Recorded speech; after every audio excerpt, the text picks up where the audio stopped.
After reading Kite Runner, it was next to impossible for me not to read other novels from Khaled Hosseini. So I quickly got hold of his next novel called Thousand Splendid Suns, and I read it. For those of you who have not seen my review of Kite Runner, I'll share the link in the description below if you want to watch. Since both of these novels are written by the same author, I could feel some similarities in terms of writing style.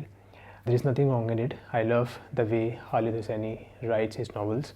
Then, in terms of the country, both the stories are based in Afghanistan, and also to a certain extent in terms of the timeline, which is mentioned there.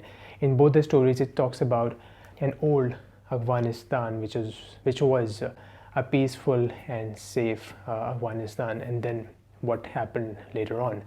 But both the stories, they have their own strengths and fascination. So without delaying any further, let's start a quick spoiler-free review. And yes, don't forget to subscribe. So the story roams around two characters called Layla and Mariam. They are from two different generations because they have a difference of 15 to 20 years between their age. If you talk about women and a story based in Afghanistan, so it's all about a conservative and an extreme approach, and that of imposing unnecessary restrictions on women. Now this extreme and conservative mindset started in Afghanistan after Soviet forces left in 1980s, and then it got even worse when Taliban took over in 1990s. What kind of restrictions are we talking about? So for example, girls are not allowed to go to school, they're not allowed to work, and when they were not allowed to work, it resulted in a very fast paced poverty in Afghanistan, and a woman cannot go out alone. Talking about the last two restrictions, it recalls me of a very painful part in this story.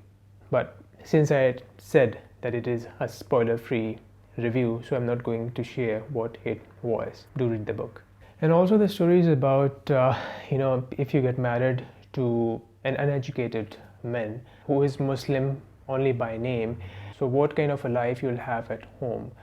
Although in Islam you're not allowed to hit a woman, but then someone who is not educated, someone who does not know what Islam is, you can expect anything from that man.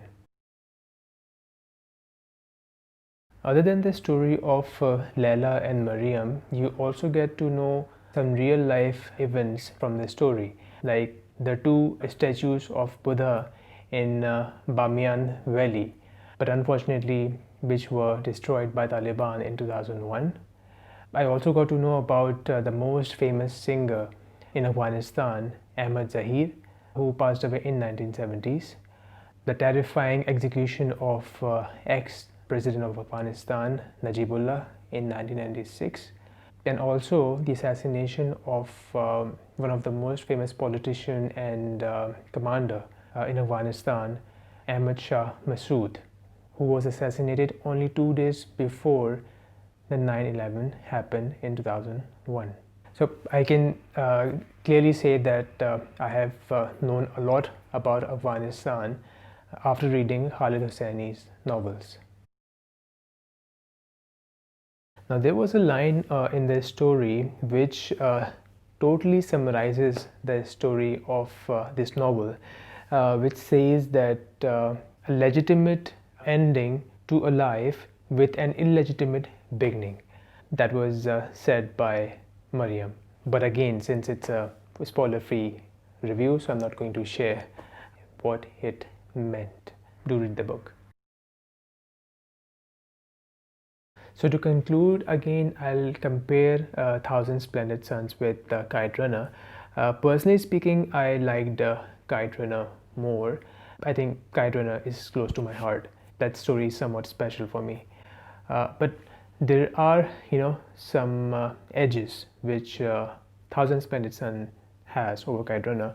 One of them is, the story actually ends in Afghanistan. That made the story special for me, at least. And also, Thousand Splendid Sun's story is so catchy that I read the last 120 pages in one night. So, I will highly recommend to read Thousand Splendid Suns, and let me know how did you find it.